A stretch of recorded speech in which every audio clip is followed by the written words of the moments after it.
నమస్తే, నేను Ashok Kumar. Welcome to our channel. Anvesh ఎవరైతే నాన్ వేష్ పేరుతోనూ అదేవిధంగా ప్రపంచ యాత్రికుడు అనేటువంటి పేరుతోనూ ప్రపంచవ్యాప్తంగా అనేక మంది ఫాలోవర్లు అంటూ పెంచుకున్నాడు. పోయిన ప్రతి చోట ఒక ఫ్యామిలీని టార్గెట్ చేసి ఇన్ ద సెన్స్ ఆ ఫ్యామిలీతో మమేకం అయ్యి, లేకుంటే అక్కడ బత్తాయి షాప్ వాళ్ళతోనూ, లేకుంటే కేకుల అంగళ్ళతోనూ ప్రతి ఒక్కరితో కూడా వాళ్ళ దగ్గర ఈ యొక్క ఇన్స్టాగ్రామ్ కావచ్చు, లేకుంటే యూట్యూబ్ కావచ్చు, ఎఫ్బి కావచ్చు, వాళ్ళతో మాట్లాడి మళ్ళీ సబ్స్క్రైబ్ చేయించుకుంటారనమాట ఆయన ఉన్నటువంటి ఛానల్లో.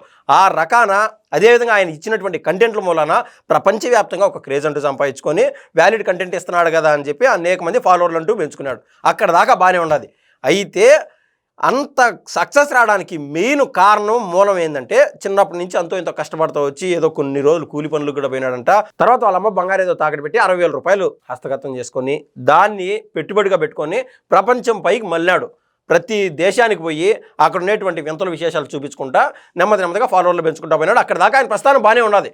అయితే ఒక్కసారి సక్సెస్ వచ్చిన తర్వాత కొంతమందికి ఆ సక్సెస్ నిలబెట్టుకోవడం 100% కష్టము. 100% సక్సెస్ వచ్చింది అనుకునే వాళ్ళల్లో 80% మంది ఖచ్చితంగా ఫెయిల్యూర్ అవుతారు.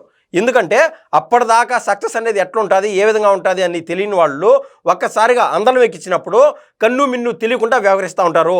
అటువంటి కోవలోకి వచ్చినటువంటి వ్యక్తే ఈ నా అన్వేష్ అనేటువంటి యూట్యూబర్ అనమాట. ఏదేమైనా కూడా మన ఆంధ్రుడు అని చెప్పి మనం గర్వకారణంగా ఉండేవాళ్ళము, బాగానే ఉన్నది. ఆ మధ్యకాలంలో బెట్టింగ్ యాప్ల పైన ఆయన చేసినటువంటి పోరాటం కానీ, ప్రతి ఒక్కరితో మింగిలైనటువంటి విధానం కానీ అన్నీ బాగానే ఉండేది. ఇప్పుడు నేను ఇందాక చెప్పినట్టు ఒక్కసారి సక్సెస్ వచ్చినాక కన్ను మిన్ను తెలియకుండా వ్యవహరించేటువంటి విధానం లేక ఆయన దిగినాడు. ప్రతి ఒక్క విషయంలోనూ వేలు పెట్టి గెలికేసేది. ఏది హర్షసాయి అనేటువంటి వ్యక్తిని ఆయన ఏదో తప్పులు చేస్తారని చెప్పి బెట్టింగ్ యాప్లు ప్రమోషన్ చేస్తారని చెప్పి ఆయన పైన యూట్యూబ్లో వేసుకున్నాడు, బాగానే ఉన్నది. ఆయన యొక్క ఫాలోవర్లు తగ్గిపోయినారు, ఈయన ఫాలోవర్లు పెరిగిపోయినారు. హర్షసాయి అనే ఒక వ్యక్తి పేరు కానీ ఆయన ఫోటో కానీ పెట్టడం వల్ల తమ్నెయిల్స్లో ఆయన ఫాలోవర్స్ విపరీతంగా పెరిగిపోయినారు. ఆ విధంగా సమాజంలో ఎవరైతే సక్సెస్ యూట్యూబర్లు ఉంటారో వాళ్ళని టార్గెట్ చేసుకుంటూ వెళ్తూ వచ్చాడు. అయితే ఆ కోవలోనే ఎవరైతే బెట్టింగ్ యాప్లు ఒక టైంలో ప్రమోషన్ చేశారని చెప్పి హైదరాబాద్కి సంబంధించినటువంటి ఒక యూట్యూబర్ని ఆసరాగా చేసుకొని వాళ్ళ తల్లిని దూషించి, అదేవిధంగా వాళ్ళ తల్లి అంట ఎక్కడో విజయవాడకు పోయి అక్కడికైనా నిలబడితే రోజుకి ఇంత సంపాదించని చెప్పి అత్యంత అసహ్యంగా ఆయన మాట్లాడుతూ ఉండేటువంటి విధానాలు కూడా మనం చూసాం. అయినా కూడా ఎక్కడ కేసులు నమోదు కాకుండా నెమ్మదిగా నెట్టుకొని వస్తా వచ్చినాడు.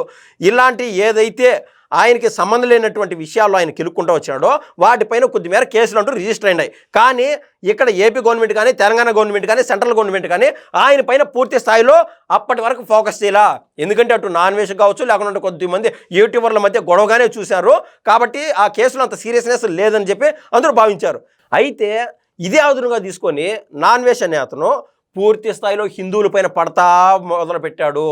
హిందువుల్ని టార్గెట్ చేస్తా ఆయన వీడియోలు చేయడం మొదలుపెట్టాడు. ఎందుకంటే ప్రపంచంలో అనేక దేశాల్లో ఒక మతస్థులే ఎక్కువ ఉన్నారు. వాళ్ళని ప్రసన్నం చేసుకోవడానికి ఆయన పడినటువంటి దుగ్ధ అంతా ఇంత కాదు. ఆయన చేసినటువంటి ఒక షార్ట్ వీడియో బయటపడింది. ఆ క్రమంలో దాని యొక్క అంతరార్థం ఏంటంటే, విదేశీయులు ఎవరైనా భారతదేశానికి వస్తే ఇక్కడ పలానా అయిపోయి వెళ్ళిపోతారంట, అంటే మానభంగానికి గురయ్యి వెళ్ళిపోతారు. అదే కన్నా థాయిలాండ్లో అయితే మానభంగాలకు గురి కావురు. ఇక్కడ చూడండి లేడీస్ ఎంత స్వేచ్ఛగా తిరుగుతున్నారు అని చెప్పి ఆడ వీడియో పెట్టాడు. అక్కడ 1 కిలోమీటర్ పరిధిలో ఎంతమంది ఉంటారనేది మెయిన్ క్వశ్చన్. అంటే అక్కడ పోలీసింగ్ వ్యవస్థ ఎక్కువ ఉంటుంది, ప్రతి ఒక్కటి కొన్ని టర్మ్స్ అండ్ కండిషన్స్ అన్నీ ఉంటాయి. అది లేకుండా వితౌట్ ఎనీ సబ్జెక్ట్ ప్రతిదీ భారతదేశాన్ని దూషించడము, భారతదేశం డెవలప్మెంట్ కంట్రీ కాదు కదా, డెవలపింగ్ కంట్రీ కాదు కదా, డెవలప్ కాని కంట్రీ అని చెప్పి ఆయన అనేక సందర్భాలు అన్నాడు. ఇవన్నీ పడతాలేస్తా వచ్చారు. కానీ మొన్న ఏదైతే పూర్తిగా హిందూ దేవుల్ని టార్గెట్ చేస్తూ, అదేవిధంగా గరీబ్ కిపాటి గారిని టార్గెట్ చేస్తూ, అదేవిధంగా శివాజీ గారిని టార్గెట్ చేస్తూ, ఇన్ ద సెన్స్ వీళ్ళని టార్గెట్ చేస్తున్నారంటే ప్యారలల్గా వీళ్ళు గతంలో మాట్లాడినటువంటి మాటలు తీసుకొని దేవుళ్ళని దూషిస్తూ, మనకు ఏకంగా కోట్ల మంది దేవుళ్ళు ఉన్నారంట, అదే పలానా మతానికి ఒకే దేవుడు, ఇంక వేరే మతానికి ఒకే దేవుడు అని చెప్పి పూర్తి స్థాయిలో హిందువుల్ని కించపరిచే విధంగా ఆయన అనేక వీడియోలు చేస్తూ వచ్చాడు. ఈ క్రమంలోనే మన గరికపాటి గారిని టార్గెట్ చేసింది మొదలు పూర్తిగా అన్వేష్ అనే అతను ఇబ్బందులు పడిపోయినాడు, పూర్తిగా కార్నర్ అయిపోయినాడు. అప్పటిదాకా ఒక లెక్క.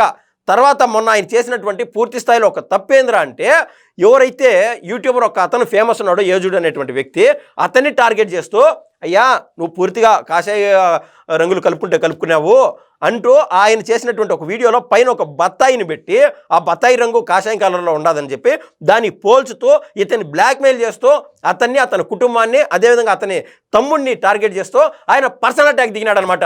నీకు మాత్రం హ్యాపీ న్యూ ఇయర్ కాదు, హ్యాపీ న్యూ ఇయర్ చెప్తాను అంటే నువ్వు మర్యాదగా నా పైన చేసినటువంటి వీడియో డిలీట్ చేయి, లేకుండా అంటే 2026 మొత్తం నీకు చొక్కలు చూపిస్తానని చెప్పి ఆయన ఏజుడు అనేటువంటి వ్యక్తికి ధమ్కి ఇవ్వడం జరిగింది.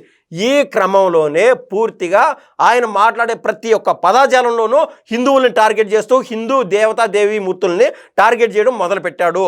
ఇందుకు ఇక్కడ ఏపీ కావచ్చు, తెలంగాణ కావచ్చు, ఇక్కడ ఉన్నటువంటి పోలీసు వ్యవస్థతో సెంట్రల్ గవర్నమెంట్ వరకు నివేదిక వెళ్ళినందున సెంట్రల్ గవర్నమెంట్ వారు ఇక్కడ బీజేపీ వాళ్ళని ఏమన్నారంటే, ఆ మాదిరి మీ రాష్ట్రాల్లో ఈ మాదిరి హిందువులను కావచ్చు లేకుంటే దేవుళ్ళని టార్గెట్ చేస్తూ ఉంటే మీరు ఏం చేస్తున్నారో కనీసం కంప్లైంట్లు లేవు, ఏంది లేవు అని చెప్పినందున ఈ యొక్క ఏదైతే వాడి వేడి ఉన్నదో అది పూర్తి స్థాయిలో పెరిగిపోయింది. అందువలన ఇక్కడ ఉన్నటువంటి అనేక మంది నాయకులు అనేక చోట్ల కేసులంటూ రిజిస్టర్ చేశారు. అయితే ఇక్కడ క్వశ్చన్ మార్క్ ఏంటంటే, గతంలో టీడీపీ పైన కావచ్చు, జనసేన పైన కావచ్చు, పవన్ కళ్యాణ్ గారి పైన, నారా లోకేష్ గారి పైన అనేక మాటలు అవాకులు చవాకులు పేలినటువంటి కొంతమంది విదేశాల్లో ఉన్నటువంటి పంచప్రభాకర్ లాంటి వాళ్ళు కావచ్చు, ఇంకొకరు డాక్టర్ చింత అనే వ్యక్తి కావచ్చు, ఇటువంటి వాళ్ళు అనేక మారులు అనేక విధాలుగా అసహ్యంగా మాట్లాడినా కూడా వాళ్ళని ఇక్కడికి తీసుకురాలేకున్నారు. కానీ ఈ అన్వేషణే ఎందుకు తీసుకురాగలుగుతారు అంటే, 1, 2 కాదు అనేక కేసులు పడినాయి.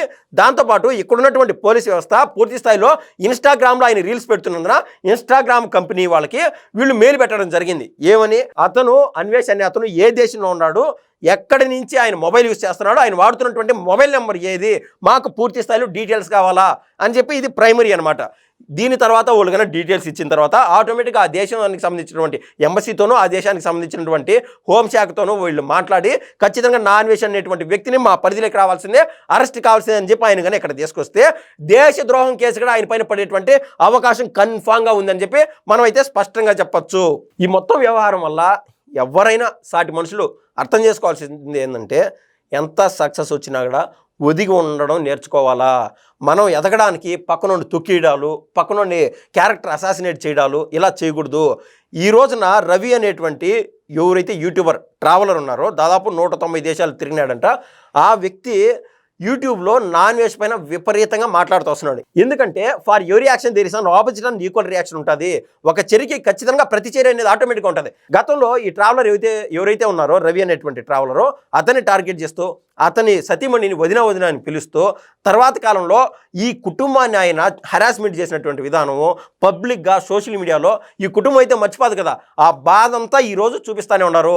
అందువల్లనే ఇటువంటి కడుపు కోత ఇటువంటి ఈ వారు బాధపడినందున గోడోమ్ అని చెప్పి ఆయన యొక్క ఫాలోవర్లు దాదాపు 5 లక్షల మేర తగ్గడం జరిగింది. ఎవరైతే నాన్ వెజ్ అనేటువంటి యూట్యూబర్ ఉన్నాడో ఇన్నాళ్ళు ఆయన పడినటువంటి కష్టము బూడిదిలో పోసిన పన్నీని మాత్రం ఖచ్చితంగా తయారైపోయిందని మనమైతే స్పష్టంగా చెప్పొచ్చు. ఏది ఏమైనా కూడా రూట్స్ గ్రౌండ్ మనం ఎక్కడి నుంచి అయితే వచ్చినామో, ఎన్ని బాధల నుంచి వచ్చామో, ఎన్ని కష్టాలు పడతా వచ్చినామో దాన్ని మర్చిపోకూడదు. దానికి మనం విలువ ఇవ్వాలా. మనం ఈరోజు ఎదిగినాం కదా అని చెప్పి 10 మందిని కించపరుస్తూ మాట్లాడకూడదు అని చెప్పి నాన్ వెజ్ అనేటువంటి వ్యక్తిగత జీవితాన్ని చూస్తే మనకైతే స్పష్టంగా అర్థమవుతుంది. ధన్యవాదాలండి.